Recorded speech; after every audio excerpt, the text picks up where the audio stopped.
Hello everyone, welcome to my channel teaching tech. आज हम बात करेंगे क्लास 7 की इंग्लिश टेक्स्ट बुक का चैप्टर नंबर फर्स्ट, जिसका नाम है 3 क्वेश्चंस।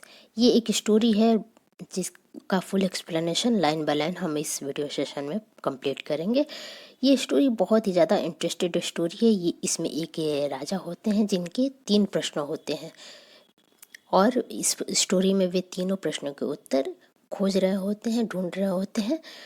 तो क्या है वो 3 प्रश्न राजा के, ये पढ़ना दिलचस्प होगा। और क्या राजा को अपने उन तीनों प्रश्नों का उत्तर मिलता है या नहीं मिलता है, और मिलता भी है तो क्या मिलता है, ये भी पढ़ना बहुत ही ज़्यादा दिलचस्प है। इस वीडियो के पूरा पढ़ने के बाद अंत में इससे हमें क्या शिक्षा मिलती है ये भी आपको बताया जाएगा। तो चलिए शुरू करते हैं। लेकिन शुरू करने से पहले अगर आप हमारे चैनल पर नए आए हैं तो इस चैनल को सब्सक्राइब करके बेल आइकन को ज़रूर प्रेस कर लीजिए, ताकि आगे आने वाले जितने भी वीडियोज अपलोड होंगे उसका नोटिफिकेशन आपको मिलता जाए। इस सेशन में हम ये पूरी स्टोरी कवर करेंगे। इसके अगले पार्ट में हम इसके क्वेश्चन आंसर को कवर करेंगे। तो चलिए शुरू करते हैं देर न करते हुए। अब the thought came to a certain king that he would never fail if he knew 3 things. एक राजा को एक विचार आया कि यदि वह 3 चीज़ें जान जाता है तो वो कभी भी जीवन में असफल नहीं होगा। This 3 things were what is the right time to begin something.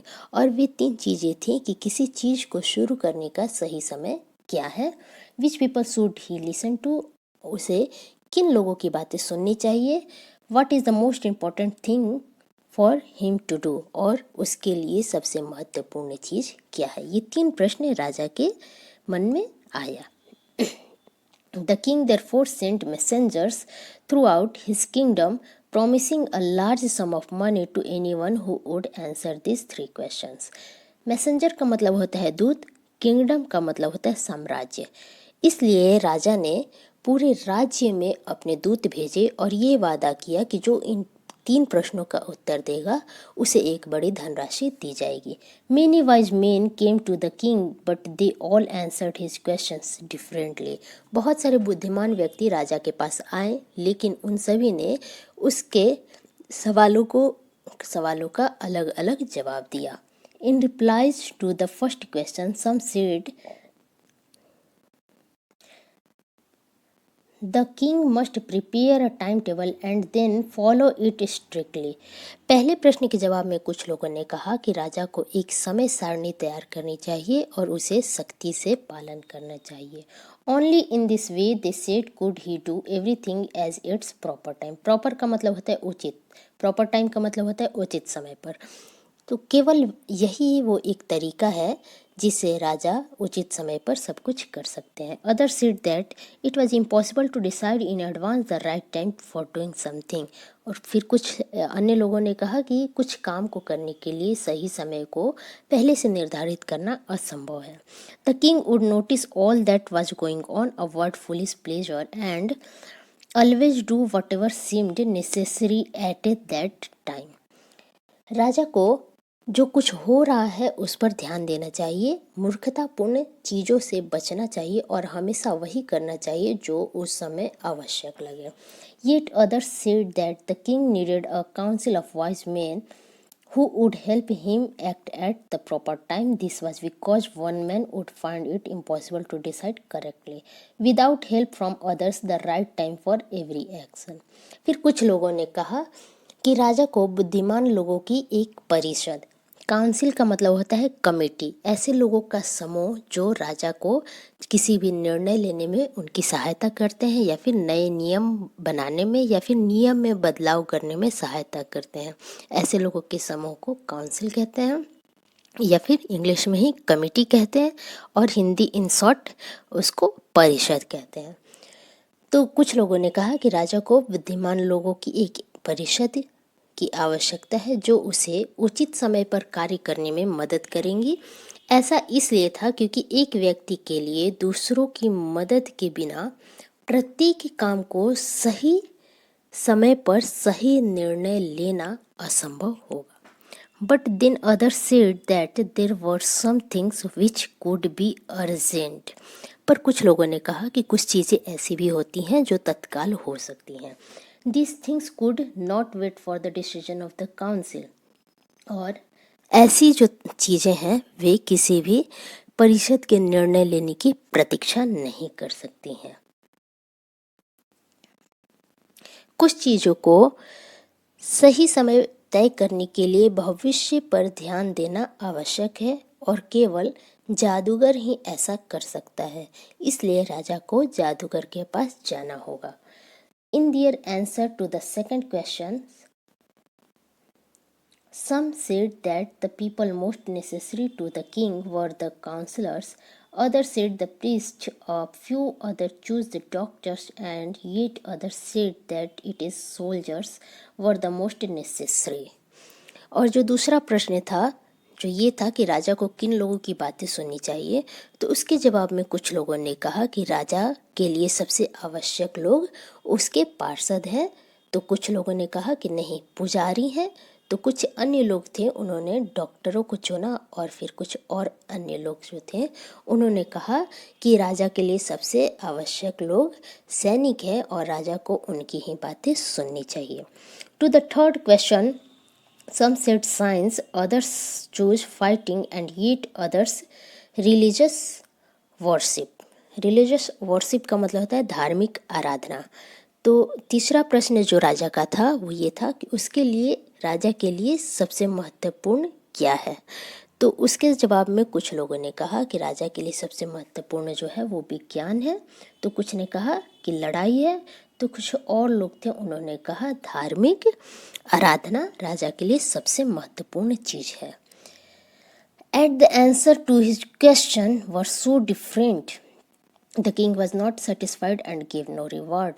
Instead, he decided to seek the advice of a certain hermit who was widely known for his wisdom. और चूंकि राजा को उनके प्रश्नों के उत्तर बहुत भिन्न भिन्न मिले, इसलिए वे संतुष्ट नहीं हुए और उन्होंने कोई इनाम किसी को भी नहीं दिया। इंस्टीड का मतलब होता है इसके बजाय या फिर इसके अलावा। तो इसके अलावा उन्होंने ये फैसला किया, डिसाइड का मतलब होता है निर्णय लेना या फिर फैसला करना। तो उन्होंने ये फैसला किया कि वह एक ऐसे साधु के पास जाएंगे जो कि अपनी बुद्धिमत्ता के लिए व्यापक रूप से जाने जाते हैं। The hermit lived in a wood which he never left. He saw no one but simple people, and so the king put on ordinary clothes before he reached. The hermit heard the king left his horse with his bodyguard and went on alone. साधु जो थे वो एक जंगल में रहते थे जिसे वह कभी छोड़ते नहीं थे। उन्होंने साधारण लोगों के अलावा किसी को भी नहीं देखा था, इसलिए राजा ने अपने राजसी वस्त्र उतारकर साधारण कपड़े पहन लिए। साधु की कुटिया तक पहुंचने से पहले जो राजा थे उन्होंने अपना घोड़ा अपने बॉडीगार्ड यानी कि अंगरक्षक के पास छोड़ दिया और वहां से पैदल अकेले ही आगे बढ़ गए। As the king came near the hermit's hut, he saw the hermits digging the ground in front of his hut. He greeted the king and continued digging. जैसे ही राजा साधु की कुटिया के पास पहुंचे तो उन्होंने देखा कि साधु जो है वो जमीन खोद रहे हैं। उन्होंने राजा का अभिवादन किया और अपनी खुदाई जारी रखी। The hermit was an old weak and he was worked. He breathed heavily. जो साधु जो थे, हर्मिट का मतलब होता है साधु या सन्यासी जो जंगल में रहते हैं, इंग्लिश में उसको हम लोग मॉन्क कहते हैं। तो जो साधु थे वे बहुत ही ज़्यादा कमज़ोर थे और काम करते वक्त जोर जोर से सांस लेते थे। The king went up to the hermit and said, I have come to you wise hermit to ask you to answer 3 questions. How can I learn to do the right thing at the right time? Who are the people I need most and what affairs are the most important? राजा साधु के पास गए और बोले, हे बुद्धिमान सन्यासी, मैं आपके पास 3 प्रश्नों के उत्तर मांगने आया हूँ। मैं सही समय पर सही काम करना कैसे सीख सकता हूँ और मेरे लिए वो कौन से लोग हैं जो सबसे अधिक आवश्यक हैं और मुझे कौन सी चीज़ सबसे महत्वपूर्ण है और कौन सी चीज़ मेरे लिए सबसे महत्वपूर्ण है। The hermit listened the king and but did not speak. जो साधु थे उन्होंने राजा की बातें सुनी। लिसन का मतलब होता है सुनना। सुनी लेकिन उन्होंने कोई भी कुछ भी बोला नहीं। He went on digging. Dig का मतलब होता है खोदना, तो वो खुदाई करते रहे, खुदाई जारी रखी। You are tired said the king, let me take the spade and work in your place. राजा ने कहा कि आप थक चुके हैं, आप मुझे यह कुदाल दे दीजिए और मुझे आपकी जगह काम करने दीजिए। Thanks said the hermit. जो साधु थे उन्होंने कहा धन्यवाद। Giving the king his spade then he sat down on the ground. और उन्होंने राजा को कुदाल धराते हुए धन्यवाद कहा और फिर वहीं जमीन पर बैठ गया।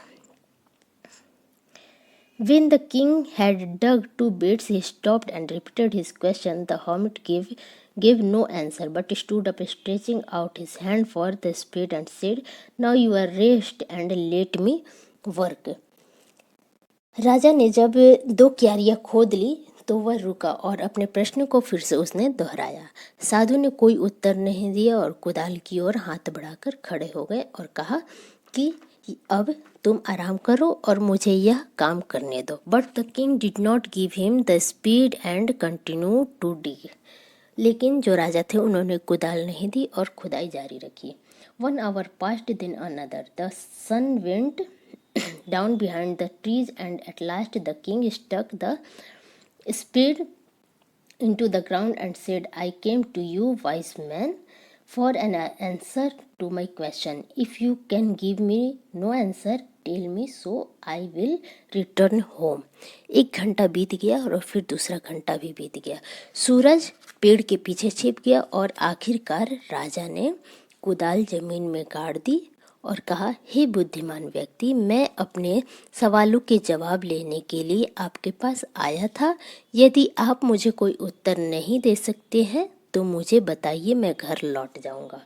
Hair comes someone running said the hermit. साधु ने कहा कि यहाँ कोई दौड़ता हुआ आ रहा है।